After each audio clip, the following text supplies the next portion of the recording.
Começa agora Cruzamentos Literários, uma parceria entre o Instituto Camões, a Fundação Gulbenkian e a Associação Oceanos, que integra a programação cultural da Presidência Portuguesa do Conselho da União Europeia.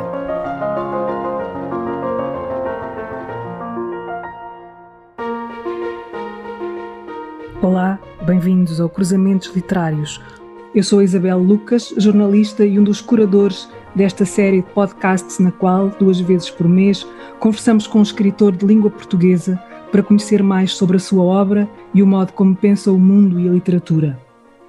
Hoje vamos receber a escritora moçambicana Paulina Chiziane, autora, entre outros, dos livros Balada de Amor ao Vento, Ventos do Apocalipse, O Sétimo Juramento, O Alegre Canto da Perdiz ou Niqueche, uma história de poligamia, vencedor do prémio José Craveirinha e um exemplo do modo como a escritora cruza oralidade e prosa poética para falar dos grandes temas da sua obra. O papel da mulher na sociedade moçambicana, os efeitos da colonização ou a forma como a guerra colonial dizimou um país que mais de 40 anos depois da independência ainda não se pacificou. Paulina foi ainda a primeira mulher em Moçambique a publicar um romance. Aconteceu em 1990, como Balada de Amor ao Vento. O último livro saiu em 2017, chama-se O Canto dos Escravizados. Natural de Manjacaze, na província de Gaza, Paulina Chiziane cresceu nos subúrbios de Maputo entre culturas muito distintas. Falante das línguas Chope e Ronga, aprendeu português na escola de uma missão católica. Na juventude, integrou a Frelimo, a Frente de Libertação Nacional, mas uma certa desilusão com a política fez-la optar pela escrita a tempo inteiro. Começou por publicar contos na imprensa de Moçambique no início dos anos 80, até que vieram os livros. Em Niqueche, publicado em 2002, escreveu: "As culturas são fronteiras invisíveis construindo a fortaleza do mundo." Ela fala da diferenciação dos papéis, da função do amor, do poder, do masculino e do feminino, num retrato abrangente de costumes, escrito a partir do doméstico, mas comum, com um sentido universal. Antes da conversa com a Paulina, convido-vos a entrar primeiro no ambiente deste livro, com a ajuda da escritora brasileira Verónica Stiger. É ela que, ao longo desta conversa, irá dar voz às palavras escritas por Paulina Chiziane. Niqueche. A dança do sol e da lua, dança do vento e da chuva, dança da criação. Uma dança que mexe, que aquece, que imobiliza o corpo e faz a alma voar. As raparigas aparecem de tangas e miçangas, movem o corpo com arte, saudando o despertar de todas as primaveras. Ao primeiro toque do tambor, cada um sorri, celebrando o mistério da vida ao sabor do niquete. Os velhos recordam o amor que passou, a paixão que se viveu e se perdeu. As mulheres desamadas reencontram no espaço o príncipe encantado com quem cavalgam de mãos dadas no dorso da lua. Nos jovens, desperta a urgência de amar, porque o niquete é sensualidade perfeita, rainha de toda sensualidade. Quando a dança termina, podem ouvir-se entre os assistentes suspiros de quem desperta de um sonho bom. Olá, Paulina. Obrigada por estar aqui. Olá, muito obrigada. Paulina, no outro dia, quando conversávamos ao telefone sobre este livro, este Niqueche, disse-me que era um livro muito maluco. Porquê que é um livro maluco? É, porque diz realidades que nunca ninguém ousou dizer. E isso, para mim, olha, deixa-me confessar uma coisa, foi a traição do doutor Zeferino Coelho. Porque eu disse, olha, doutor Zeferino, eu fiz esta versão, mas ainda não está limpa. Eu disse aquelas palavras que uma mulher bem educada não pode dizer, então preciso de um tempo para fazer a limpeza. E ele diz-me assim, não, Paulina, por favor, manda-me cá. Como não tem tempo agora, eu vou vendo o que fez que não está bem. Então, eu lhe envio e passado um mês, ele diz, o livro já foi impresso. Eu disse, não, doutor Zeferino, não podia. Ele disse, não, aquilo que querias cortar é o verdadeiro coração do livro. E digo isto com muita gratidão, porque de facto eu sou um pouco moralista, acho que isso tem também a ver com a minha idade, e há umas coisas que De vez em quando a gente corta para não ficar mal, etc. Mas, na verdade, o livro ficou muito melhor, com a força que tem, e um pouco de loucura. É assim que eu posso descrever o que se mente. Essa loucura a que se refere tem a ver certamente com esse modo como o livro nasceu, mas também com alguma ousadia, não é, Paulina? Porque o que está ali naquele livro, como referiu, é uma certa verdade que muitas vezes não é dita. Quer-nos falar um bocadinho desse interdito em que ousou tocar? Um dos interditos é falar de sexo de uma forma aberta, o desejo sexual de uma mulher, o direito sexual que ela tem. Então, embora se fale dos direitos sexuais da mulher na vida moderna, para muitas tradições, sobretudo a tradição moçambicana, a cultura moçambicana, é tabu. E então eu rompi com o tabu. E depois também tem a questão das diferentes etnias. A gente fala disso no país, mas não é politicamente correto falar com as palavras que eu coloquei no livro. Esse livro mesmo, é isso. Paulina, essas palavras, para quem lê o livro, consegue perceber quais são e a maneira como elas estão descritas. Para quem não leu, é um convite a essa leitura, mas já falámos um bocadinho como é que este livro apareceu, que loucura é essa, mas o que é que esteve na gênese deste livro? Ou seja, o que é que a fez partir para a escrita de Nietzsche? Foi um acontecimento. Eu estava sentada na varanda da minha casa, no segundo andar, e virada para a estrada, claro, e de repente eu vejo duas mulheres meio embriagadas que vinham, talvez, de um bar.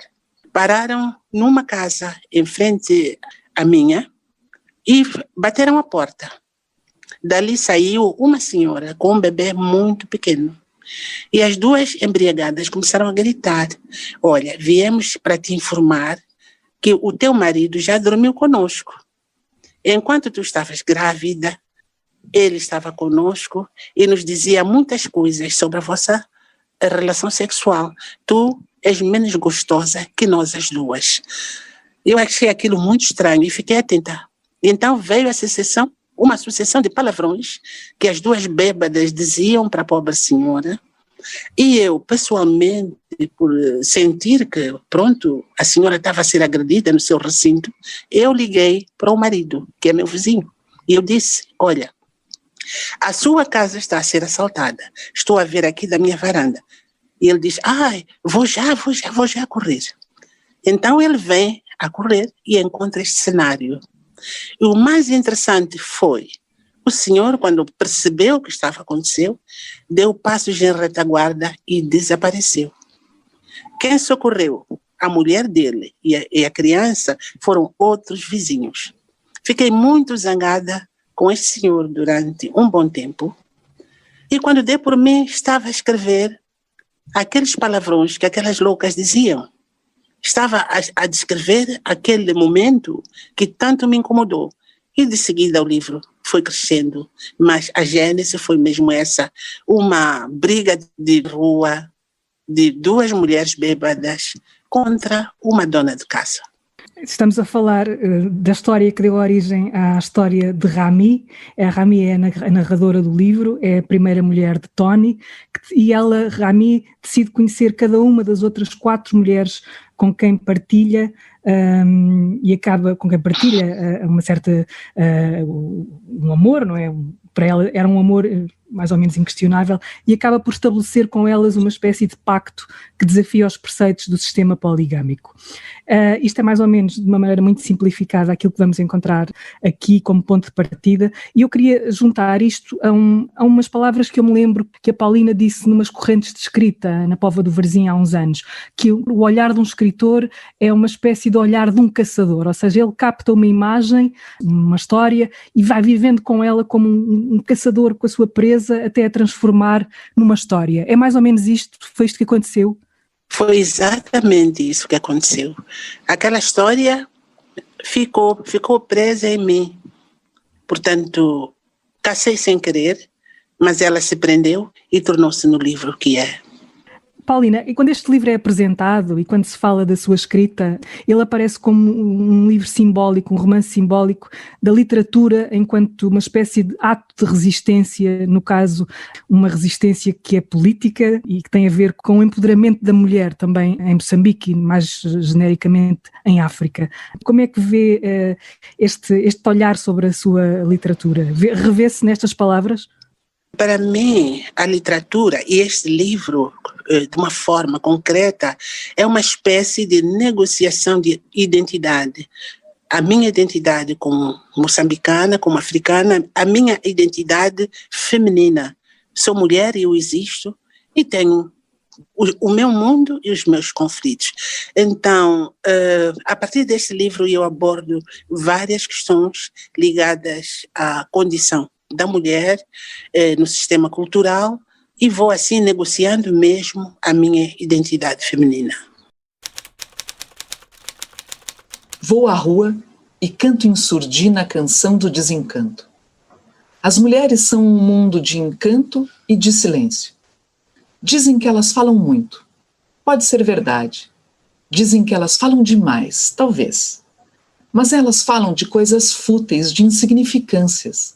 Elas sabem guardar bem no fundo delas o seu verdadeiro mundo. As mulheres são um mundo de silêncio e de segredo. A linguagem do ventre é a mais expressiva porque se pode ler na multiplicação da vida. A linguagem das mãos e dos braços é também visível. Segurando um recém-nascido, segurando um buquê de flores no dia do casamento, segurando uma coroa de antúrios na hora do funeral do seu amor. E a linguagem do coração? Ausente muralha de diamante, silêncio de sepultura, ausência impenetrável. E a linguagem da... Se A pudesse falar, que mensagem nos diria? De certeza ela cantaria belos poemas de dor e de saudade. Cantaria cantigas de amor e de abandono, da violência, de violação, da castração, da manipulação.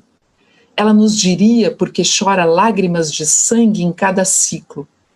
Dir-nos-ia a história da primeira vez, no leito nupcial, na mata, embaixo dos cajueiros, no banco de trás do carro, no gabinete do senhor diretor, à beira-mar, nos lugares mais incríveis do planeta.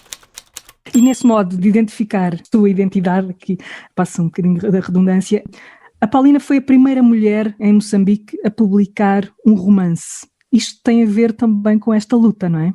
Quer dizer alguma coisa sobre o papel das mulheres em Moçambique? O ser primeira mulher, eu acho que foi um acontecimento feliz. Eu nem sequer percebia que estava a fazer um romance e nem sequer percebi que era o primeiro romance. Eu fui andando e foi muito agradável descobrir, acho que 5 anos mais tarde, que eu tinha sido a primeira. Eu disse, eu nem acredito. Então, foi um acontecimento, nada programado. Como sempre disse, eu muitas vezes evito dizer que sou romancista, ou seja o que for. Eu escrevo o que me apetece, conto a história e pronto. Os outros é que mais tarde se aperceberam de que eu tinha feito um romance. E eu fiquei feliz depois disso. Portanto, sem essa consciência de ter escrito um romance, isso leva-me à tradição também, que é a tradição oral que está por trás da sua maneira de contar as histórias, não é? A Paulina gosta mais de se rever como uma contadora de histórias do que como uma escritora. Como é que passa dessa oralidade para a escrita? Ou seja, como é que se dá essa transformação? Quando escreve, tem em mente alguma uma espécie de música, de toada, que depois se torna nesse silêncio que é o silêncio da escrita? Eu acho que tenho sim, porque eu sou produto de várias culturas e a minha cultura é oral. Essa história da cultura escrita, eu acho que é apenas para 30% da população moçambicana, porque se a gente sai e dá uns passos para o interior, para as zonas rurais, a oralidade continua. Mesmo aquelas pessoas que já fizeram grandes níveis de formação acadêmica, de vez em quando dou por elas, às vezes brigo. Eu digo, vocês, temos que sair da tradição oral. A maior parte dos nossos contactos, dos nossos contratos, das nossas convivências, é tudo oral. E só depois é que a gente diz, é verdade, temos que escrever para formalizar, temos que fazer um contrato. Portanto, com isso eu quero dizer que a oralidade faz parte de qualquer africano. E isso não é crime. Para mim, até é muito bom. Eu gosto muito da oralidade, porque a oralidade, para mim, é direta e fala de uma forma muito clara, transmite com muito mais clareza aquilo que eu tenho para dizer. Enquanto que o mundo escrito, para mim, é um pouco complicado. Conheço escritores muito bons que escrevem absolutamente bem uma linguagem do mundo da escrita com todas as regras. E eu sinto que falta um pouco do toque da alma africana. Já experimentei, mas mesmo, se eu escrever assim, com toda a liberdade, misturando escrita e oralidade, e lá vou construindo a minha literatura. É uma literatura que também, nessa passagem da oralidade para a escrita, nessa fronteira, acontece uma espécie de tradução? Infelizmente, é uma tradução mal feita. Muito mal feita. Porque as nossas línguas são como são e há expressões que nós dificilmente podemos traduzir. Vou dar um exemplo. Quando falo, por exemplo, da flora, vou falar das flores. As flores moçambicanas têm o nome da cultura moçambicana e não existem na língua portuguesa. As frutas moçambicanas são frutas tropicais, que algumas das quais só existem neste meio. Como é que as vou nomear? Eu ainda me lembro do exercício que eu fiz por causa de uma fruta chamada massala. As crianças adoram comer massala. É uma fruta redonda, é uma fruta, parece uma bola, é uma esfera, mas é assim, quase do tamanho de um coco. Então, fiz a minha narrativa e falava da massala. E no fim eu tinha que fazer a tradução. A tradução foi: massala é uma fruta redonda, esférica, que parece um coco, mas não é um coco. Então, é uma montanha de palavras para tentar descrever uma realidade das frutas tropicais. Esse é o nosso conflito. De facto, quando eu escrevo na língua portuguesa, algumas vezes estou a tentar fazer a tradução de uma cultura para outra. E as coisas se perdem. Há muitos valores que se perdem, porque eu julgo que uma língua, não tenho a certeza, uma língua sempre carrega consigo uma cultura. Então, quando a gente faz a tradução, muitas coisas se perdem. Por exemplo, quando se fala do amor, tanto em Ronga como em Chope, nós dizemos assim, na Curanza, ngofo, ngofo, ngofo. Isto é, eu amo-te muito, muito, muito. Agora, em português, diz apenas eu te amo profundamente, mas falta este toque do muito, muito, muito. Então, é um conflito.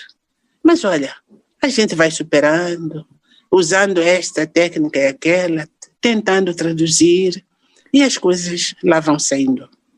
A Paulina, para explicar precisamente a diferença, toda a diferença cultural que existe naquele país, mesmo em termos de raça, não é? Aquelas 5 mulheres são oriundas de vários sítios de Moçambique, pertencem a culturas diferentes, que encaram o amor também de maneiras diferentes.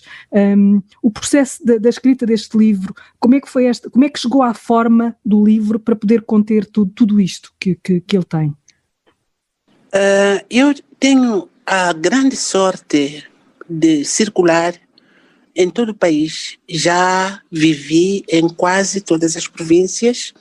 É importante dizer que nós em Moçambique temos 2 sistemas, um que é matrilinear e o outro que é patrilinear. Então, eu, sendo de Gaza, do sul de Moçambique, eu sou da cultura patrilinear e fui viver no norte na cultura matrilinear. E pronto, antes de eu fazer esta viagem, esta migração para viver na cultura matrilinear, eu sempre lia que Moçambique tinha duas grandes culturas, mas eu não conseguia perceber quais eram as grandes marcas das culturas, tanto matrilinear como patrilinear. Então, a minha vivência com os povos do norte de Moçambique deu-me alguma informação sobre como é que se constrói a vida, como é que as pessoas se relacionam, e também foi um exercício para desconstruir um pouco os preconceitos que os povos do sul têm pelos povos do norte, e os povos do norte também têm sobre os povos do sul.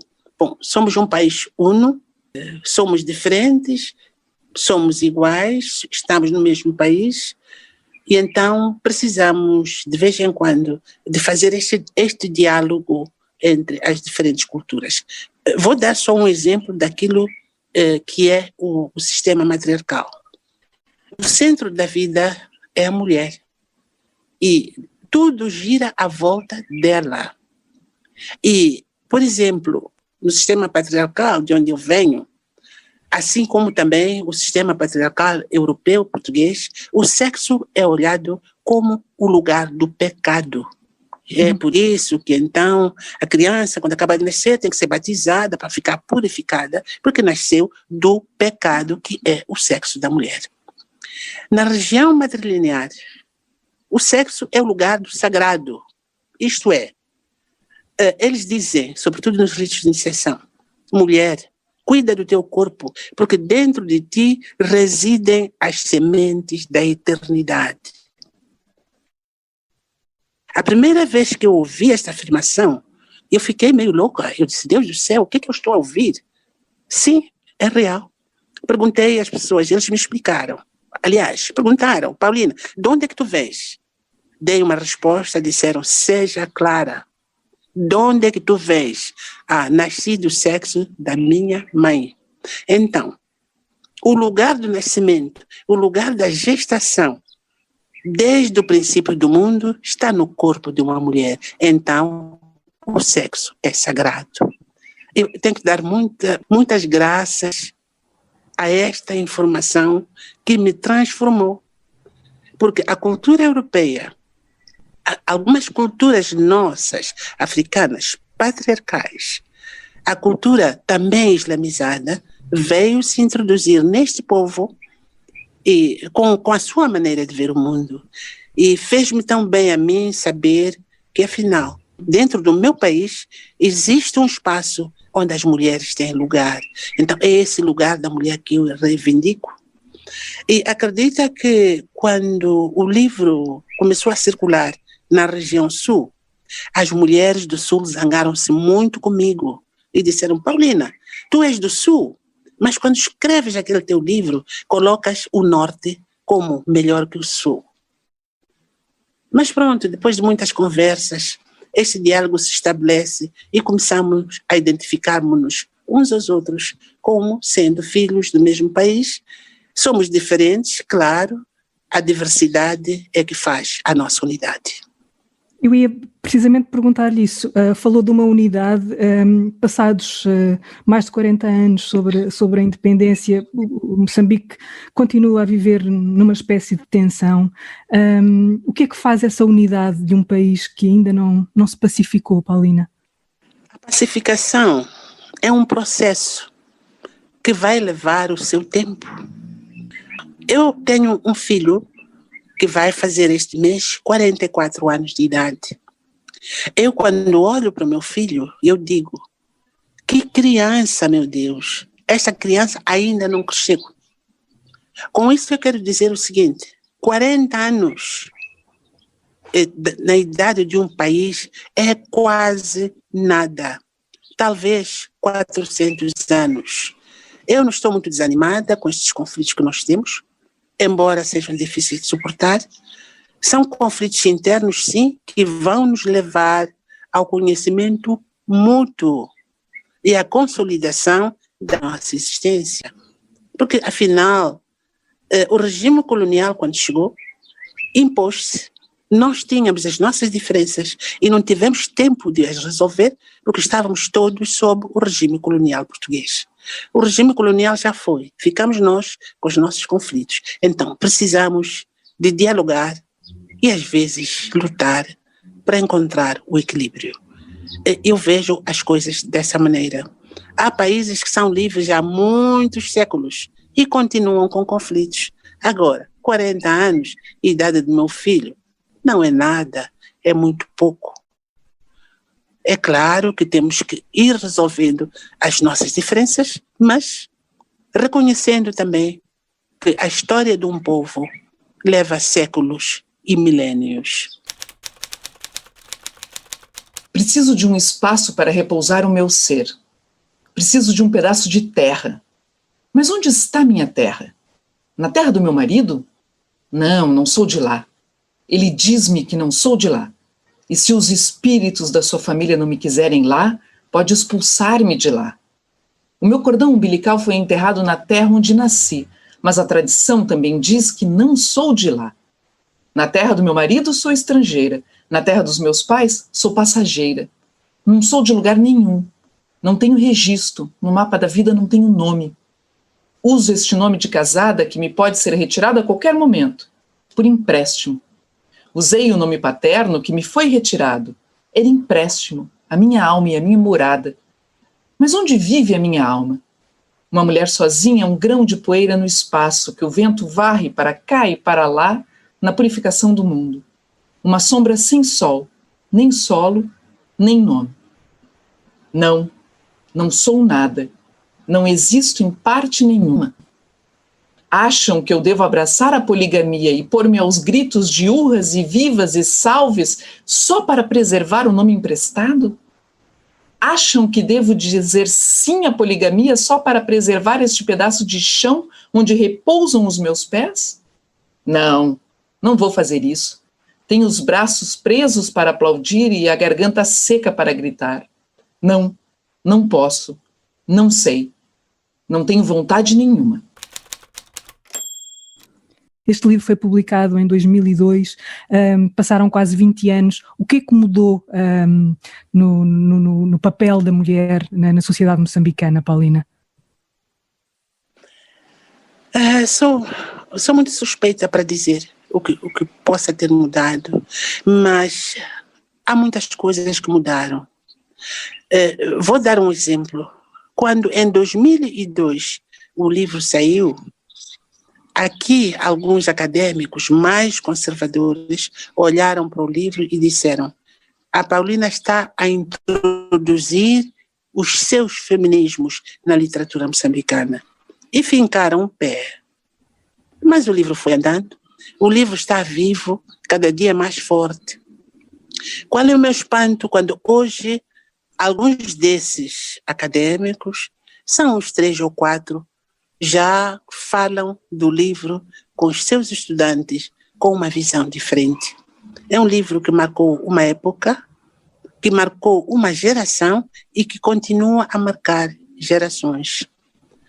Conheço homens que vieram ter comigo e disseram: Paulina, que injustiça. Este livro não podia ter este fim. Um homem com 5 mulheres que depois vai viver em casa da mãe, a Paulina não tem pena deste homem, porque para alguns homens aqui, entre nós, o fim tinha que ser o homem sempre saísse bem. E parece ser a primeira vez em que há um escrito em que o homem fica a perder por causa do seu mau comportamento. E então as pessoas vinham, depois falavam comigo, algumas zangavam-se, outras riam-se. Mas é um livro que gerou muito debate sobre estas questões culturais, questões tradicionais, questões de gênero, várias coisas. Mas mudou bastante no papel da mulher, ou seja, as mulheres, como é que é neste momento o sistema poligâmico em Moçambique? Continua como descreve aqui? Sendo que isto não é, Sendo que isto não é um documento, é um romance, isto é um romance, não é?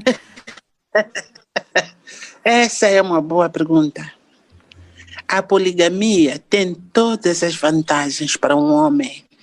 Então, não há de ser fácil a poligamia deixar de existir. Com uma agravante.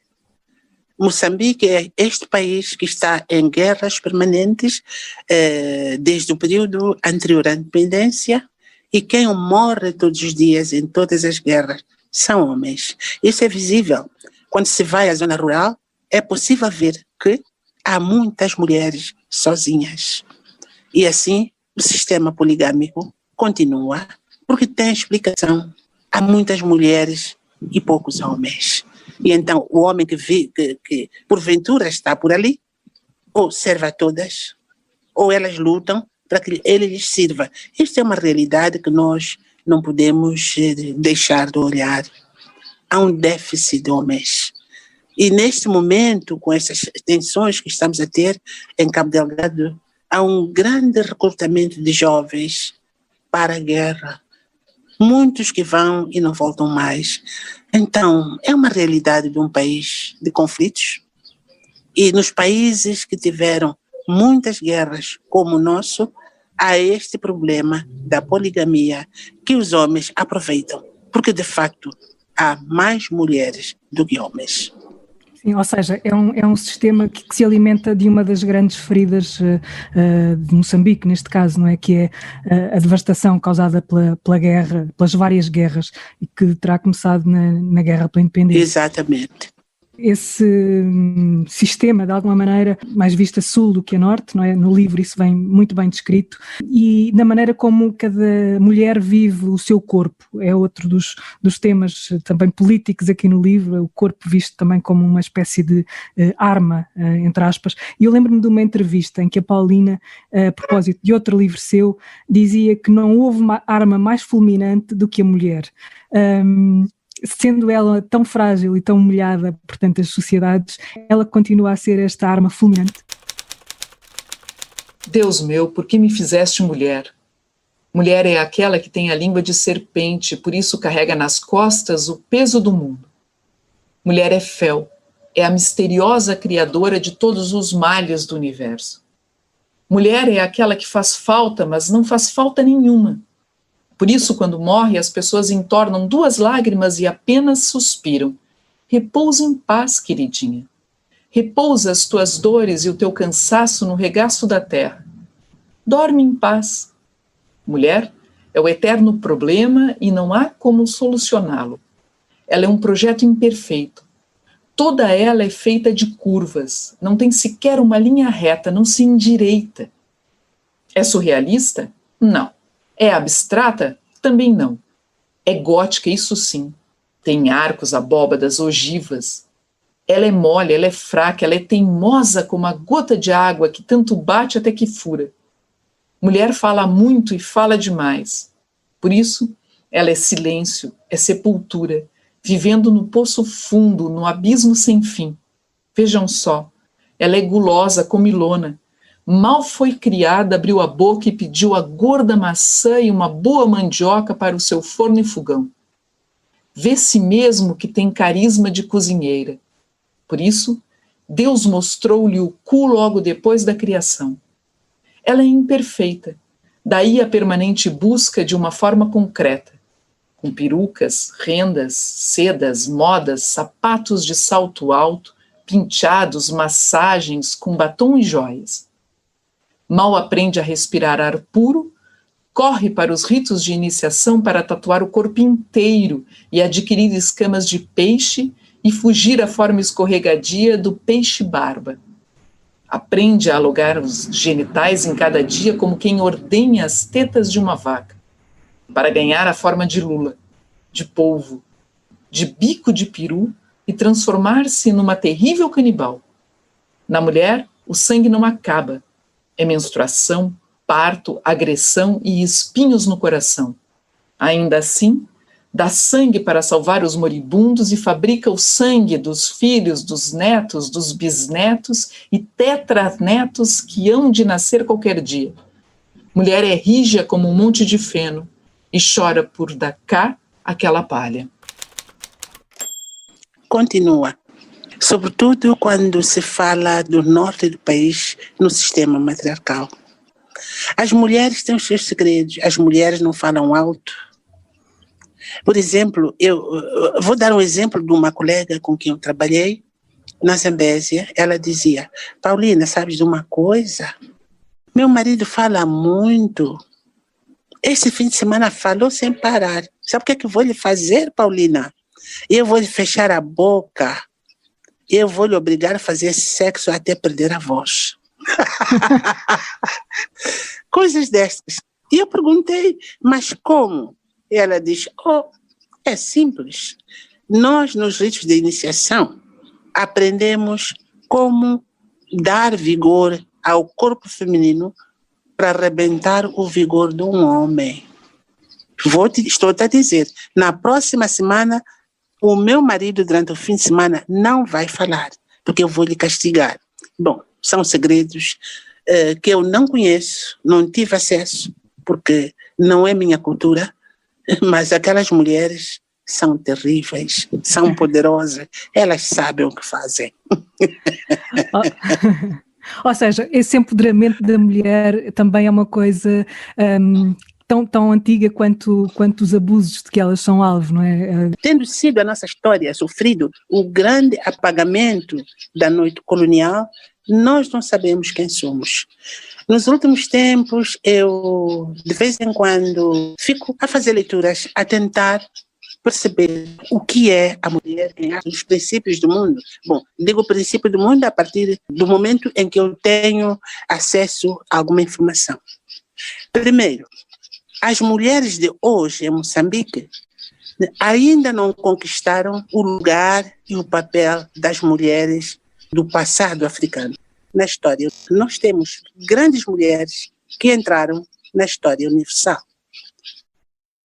A primeira das quais é a Cleópatra, rainha do Egito, branca, com olhos azuis, não interessa a raça.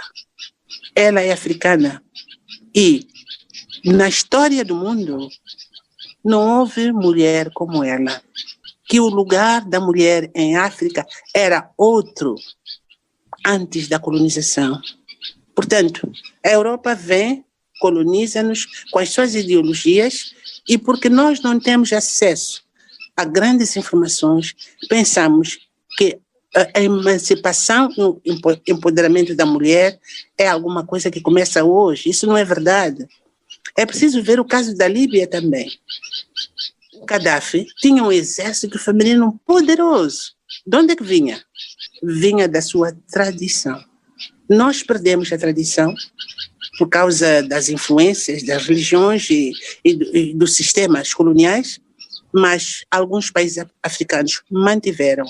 E cabe a nós, africanas, resgatar esses valores.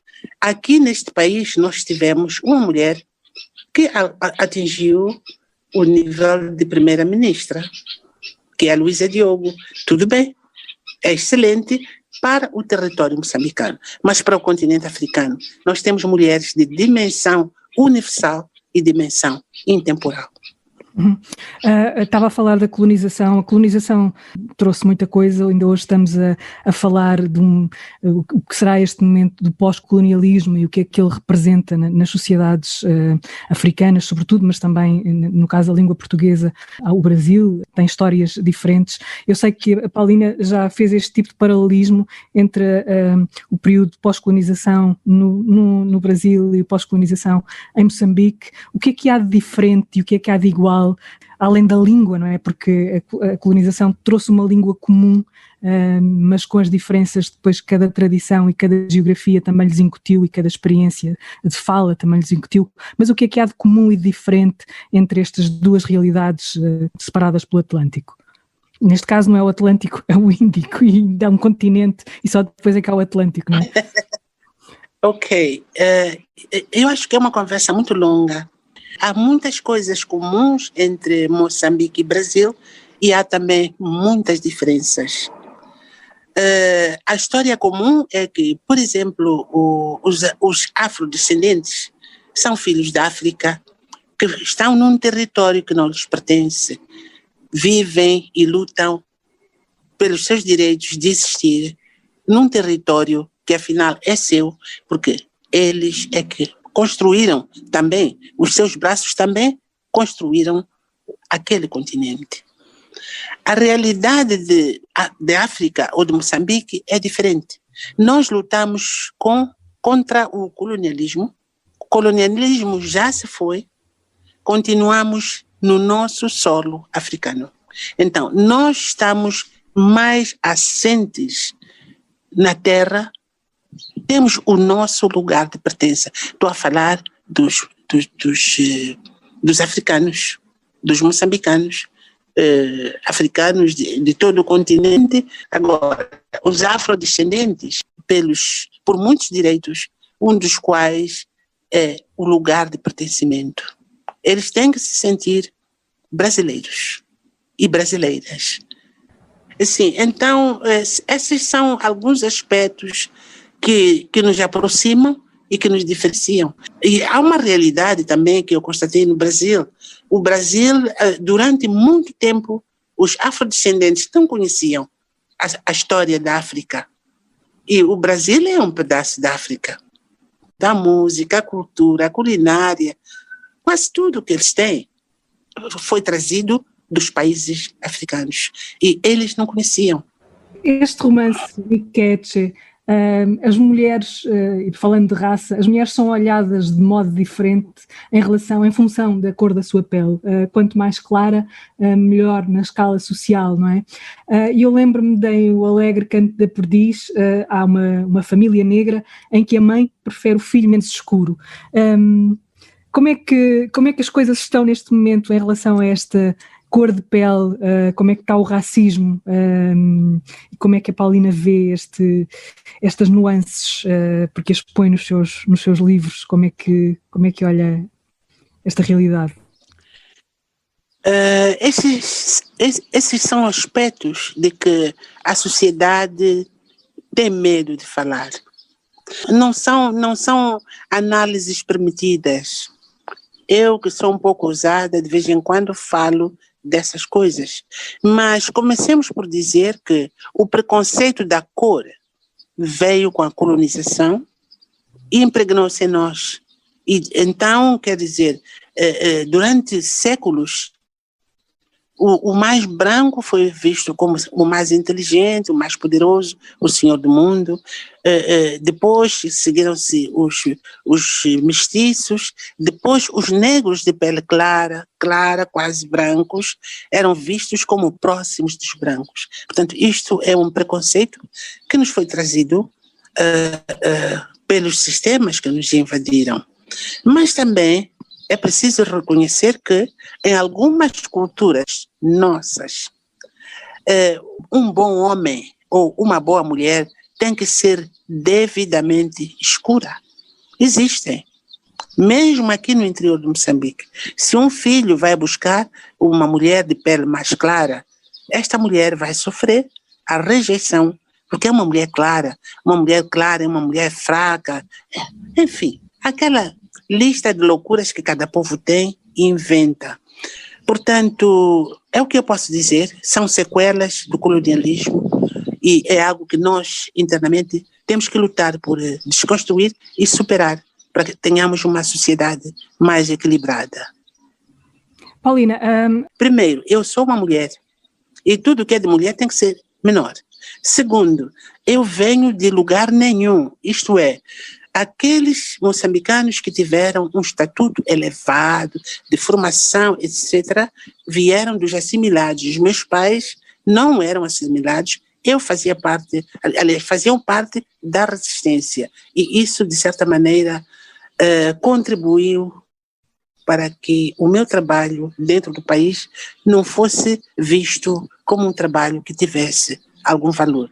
São várias querelas que eu tive que enfrentar, porque à medida que produzia um livro, um tema e outro tema, as pessoas ficavam escandalizadas. Ah, não, Paulina, isso não se escreve. Por exemplo, um dos livros que eu fiz foi entrevistar uma curandeira.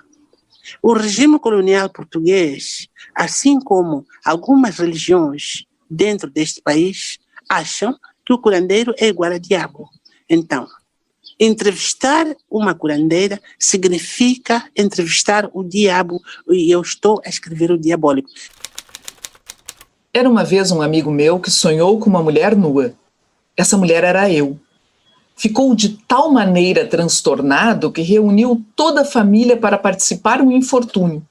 Invocou todos os espíritos, cumpriu rituais protetores, gastou rios de dinheiro apelando fantasmas contra a minha sombra e a minha sorte, porque julgava que eu o enfeitiçava. O seu desespero foi tal que, ao volante do seu carro a descrever uma curva na Avenida da Marginal, quebrou a muralha e capotou no mar. Escapou por um triz.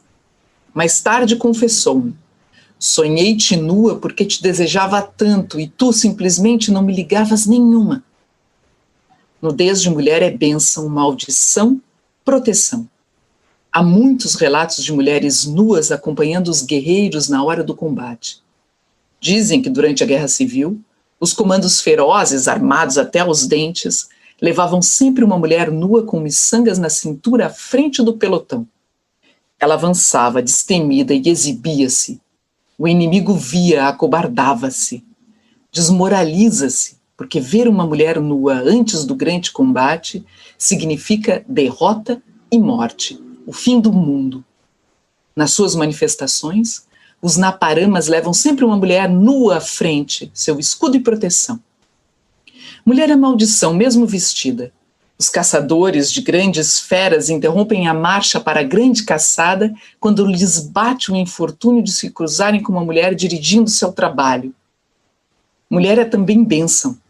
O grande tocador de timbila só se inspira e transmiga até o além quando a mulher se senta do seu lado, qual deusa, qual musa inspiradora.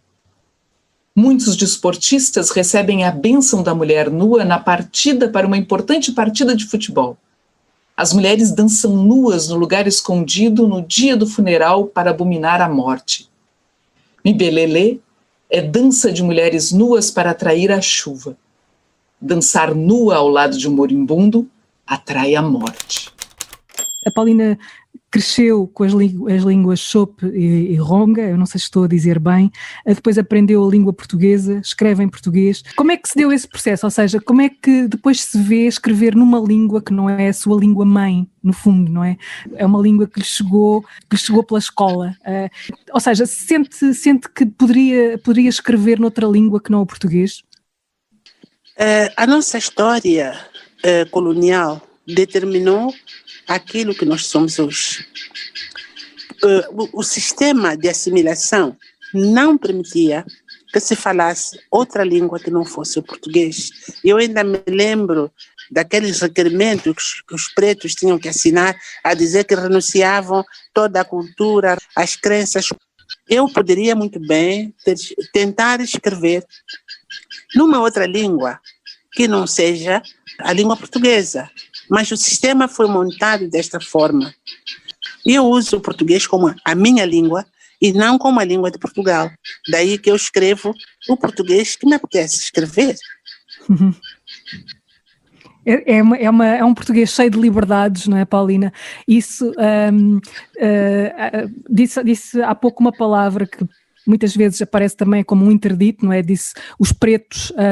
Eu queria falar da maneira como, neste momento, essas palavras têm um peso que está a ser questionado, portanto, e que vem se calhar das vias da universidade e chegam depois à sociedade, que são os interditos na língua, as palavras as expressões e as palavras que contêm uma ferida, não é? Uma ferida histórica. Como é que olha para estes cuidados na linguagem neste momento? Não sei, sobre isso eu não posso dizer muito, porque tudo o que significa ter cuidados na língua, às vezes traz consigo as proibições das pessoas que estão interessadas em exercer o seu poder, portanto, exercer a sua autoridade sobre a liberdade alheia. Bem, vou ser franca, eu não ligo nenhuma a essas coisas. Eu escrevo aquilo que eu quero, como eu quero, e digo as palavras como as sinto. E é assim que eu tenho estado a lidar com a literatura. E não estou muito preocupada com as palavras corretas, politicamente corretas. Se estivesse a trabalhar, talvez, numa instituição onde isso fosse obrigatório, talvez tivesse que assumir. Mas não sei. Não estou preocupada com isso, não. Há uma coisa que se diz muito, não sei até que ponto é que é verdade ou não, é que os países que falam e que escrevem em português conhecem muito pouco a literatura uns dos outros, conhecem-se muito pouco. A Paulina acha isso, sente isso. Portugal conhece mal a literatura de Moçambique, Portugal conhece mal a literatura do Brasil, o Brasil conhece mal a literatura portuguesa, conhecemos-nos mesmo mal? Não sei, mas pode ser que haja alguma razão nessa afirmação, porque eu me recordo do período da independência, do princípio dos anos 90, eu tinha mais informações. Conheço um pouco mais o Brasil, mas a comunicação com São Tomé, com Angola, com o Brasil, vai reduzindo cada vez mais e piorou agora com esta questão do Covid-19. Como é que o Moçambique está a viver este período? Eu sei que não de uma maneira tão dramática quanto Portugal e o Brasil, por exemplo, mas como é que estão a ser estes tempos por aí, Paulina? Os casos estão a aumentar e parece que a situação tem uma tendência para um certo agravamento. A África do Sul abriu as fronteiras, depois voltou a fechar, porque os números subiram. Aqui em Moçambique já há cada vez mais infecções a nível de comunidade e a nível de contactos mesmo familiares, coisa que antes não acontecia. Então, não é uma situação confortável. Os nossos números, comparados, claro, com Portugal, com o Brasil, ainda são pequenos, mas, segundo dizem, o calor também tem a sua influência. Quanto maior for o calor, parece que o vírus fica um pouco mais enfraquecido, mas a situação está a progredir negativamente. Mudando um pouco de assunto e voltando à sua resposta anterior, falava antes chegavam-lhe mais autores que agora não chegam. Que autores é que a Paulina tem como referência? Ou seja, foram alguns autores que a fizeram querer ser escritora? Sei lá. Eu só sei dizer que aos 13 anos ou 12 comecei a ler Flor Bela Espanca e mais tarde comecei a ler o Vinícius de Moraes e fui lendo e fui aprendendo a gostar de ler a partir da escola. E a pessoa que me marcou, de facto, na literatura portuguesa foi Flor Bela Espanca. Do Brasil, quem me marcou mais foi Jorge Amado e Vinícius de Moraes. Agora, dos africanos comecei a conhecer depois da independência, porque não havia comunicação durante o período colonial com outros países de expressão portuguesa em África. Então comecei a conhecer os papetelas e conheço essa gente maravilhosa, essa turma angolana. Os nomes são tantos que se eu disser alguns, os outros vão se zangar comigo. O mais jovem deles que conheço, meu amigo, é o Onjak. Então, comecei a conhecer esses muito depois da independência. Da Guiné-Bissau sei muito pouco. A memória que me fica de São Tomé é a Alda Espírito Santo. De uns tempos para cá também estou um pouco retirada desses grandes movimentos. De vez em quando é bom fazer uma pausa e repousar. Paulina, e continua a escrever, o que é que lhe dá o impulso da escrita? Eu agora estou a fazer uns descansos. Paulina, muito obrigada por esta conversa. Ficaríamos aqui muito mais tempo a conversar. Paulina, não sei como é que está aí o tempo? O tempo está bom, está fresquíssimo hoje depois da chuva. Ouvem-se pássaros em fundo. Foi o primeiro podcast Cruzamentos Literários. O próximo será com o escritor português Mário de Carvalho e o conduzido pelo jornalista brasileiro Manuel da Costa Pinto. Obrigada.